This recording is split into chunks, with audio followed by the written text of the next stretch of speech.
दुआ करें आपकी जैसी सास आपकी बेटी को ना मिले। एक शिक्षाप्रद कहानी। आज इस घर में मुस्कान की पहली रात थी। नई नवेली दुल्हन मुस्कान शर्माई सी सुबह 5 बजे ही उठकर तैयार होकर कमरे से बाहर निकली तो सामने ही सासू माँ दिख गई।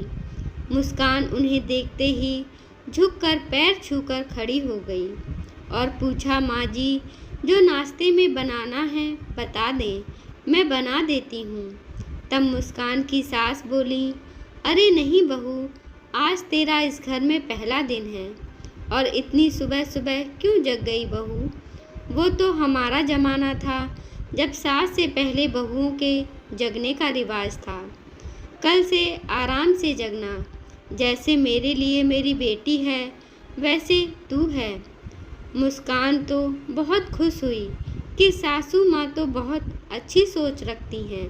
सासू माँ की बात सुन मुस्कान मन ही मन खुद पर इतरा उठी, कितना अच्छा घर मिला है। यहाँ तो मुझे माँ की कमी महसूस ही नहीं होगी। सासू माँ बहुत अच्छी हैं, मैं भी इनको अपनी माँ की तरह प्यार करूँगी। कुछ दिन बाद मुस्कान रसोई में चाय बना रही थी, तभी उसकी सास आई। अरे बहू, अभी तो तेरी मेहंदी का रंग भी फीका नहीं हुआ है।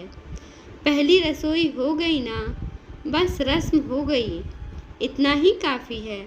अभी आराम करो, ये सब काम तो जिंदगी भर करने हैं, मैं कर लूँगी सब। सासू माँ मुस्कान के हाथ से कलछी ले प्यार से कहती हैं, नहीं नहीं मम्मी जी, ऐसे कैसे, जब हम दोनों घर में हैं तो आप अकेली क्यों करेंगी। मुस्कान कसम में पड़ गई। और मम्मी, काम ही कितना है, घर में हम 4 लोग तो हैं। सास हंसकर बोली, चल तू बैठ, आज मेरे हाथ की चाय पीकर देख। सासू माँ उसे रसोई से बाहर जाने के लिए कहती हैं। मुस्कान असमंजस में बैठक में आकर पत्रिका को उलटने पलटने लगती है। तभी दरवाजे पर दस्तक होती है। दस्तक की आवाज़ से मुस्कान दरवाज़ा खोलती है और पड़ोस की श्यामा चाची अंदर आते हुए पूछती है, अरे बहू, तेरी सास कहाँ है। रसोई में, धीरे से मुस्कान जवाब देती है। पड़ोसी चाची मुस्कान को घूरती रसोई में चली गईं। नहीं नहीं, बैठूंगी नहीं, तेरी हालत पर तो तरस आ रहा है, अपनी बहू को ही चाय नाश्ता करा। बहू, ये आचरण सही नहीं है। बेचारी बूढ़ी सास रसोई में खपे और बहू मज़े करे। बोलती हुई चाची मुस्कान को घूरती चली गई। मुस्कान को ऐसा महसूस हुआ जमीन फट जाए तो वो समा जाए।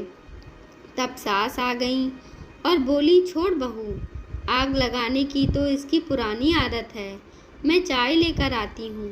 बोलकर सासू माँ रसोई की ओर चली गई। एक दिन शाम को जब निखिल ऑफिस से आया तो मुस्कान रसोई में खाना बना रही थी।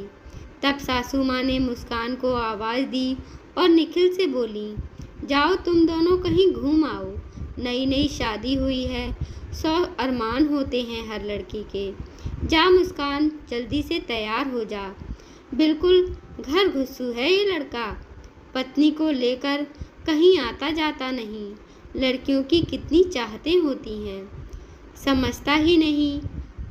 जब तू तैयार हो जा, सासू माँ खुश होकर कहती हैं। लेकिन मम्मी जी, घर के सारे काम पड़े हैं और आपने काम वाली को भी आज छुट्टी दे रखी है, आपकी किट्टी भी है, ऐसे में कैसे। मुस्कान सासू माँ के साथ ही बैठ गई। बहू, तू परेशान क्यों होती है, सब हो जाएगा, कोई बड़ा काम थोड़े ना है, निखिल ले जा इसे। सासू माँ की जिद पर मुस्कान निखिल के साथ घूमने चली गई। मुस्कान बहुत खुश थी कि इतना काम होते हुए भी माँ ने उसको बाहर भेज दिया। लोग पता नहीं क्यों सास को इतना बुरा कहते हैं, मेरी सासू माँ तो कितनी अच्छी हैं। मुस्कान का पूरा ध्यान सासू माँ की तरफ ही था। वो अपने पति निखिल से बोली, घर चलें क्या, बस आउटिंग हो गई, मम्मी जी अकेले कैसे मैनेज करेंगी, तो वो इतनी अच्छी हैं, कि सिर्फ हमारे बारे में सोचती हैं, लेकिन उनका ध्यान रखना हमारा भी तो फर्ज बनता है। कोल्ड कॉफ़ी पीने के बाद मुस्कान कहती है। निखिल कहता है, ठीक है। दोनों घर के लिए निकलते हैं। तभी निखिल के किसी दोस्त का फ़ोन आ जाता है। मुस्कान, मुझे कुछ काम है, तुम कैब लेकर घर चलो, मुझे 2-3 घंटे लग जाएंगे। ठीक है, कहकर मुस्कान कैब लेकर घर की ओर रवाना हो गई। मधु, बहू कहाँ है तेरी? पता नहीं क्या उसे कि आज तेरी सहेलियाँ आने वाली हैं, अकेली जुटी पड़ी है। शर्मा जी की आवाज़ सुन मुस्कान के कदम दरवाजे पर रुक गए। तब सास की आवाज़ आती है। क्या कहूँ, पता था उसे सब, लेकिन घर में पैर टिकते कहाँ हैं उसके। काम वाली भी नहीं आएगी, ये भी जानती थी वो, लेकिन मेरी किस्मत, पहले सासू माँ की सेवा में लगी रही और अब बहू की। उस दिन तो तूने देखा ही था। मधु जी अपने चेहरे पर बेचारगी का भाव लगाकर कहती हैं। हाँ, पूरी महारानी है इसकी बहू। उस दिन मैं आई तो मधु चाय बना रही थी और महारानी मैगजीन पढ़ रही थी। अरे वो तो किसी काम से मैंने मधु को फ़ोन किया और मधु ने आने के लिए कहा, नहीं तो इसकी ऐसी हालत है कभी खबर ही नहीं होती। पड़ोस वाली चाची कहती हैं, कोई क्या कर सकता है, बेटे पर भी तो जादू कर रखा है उसने।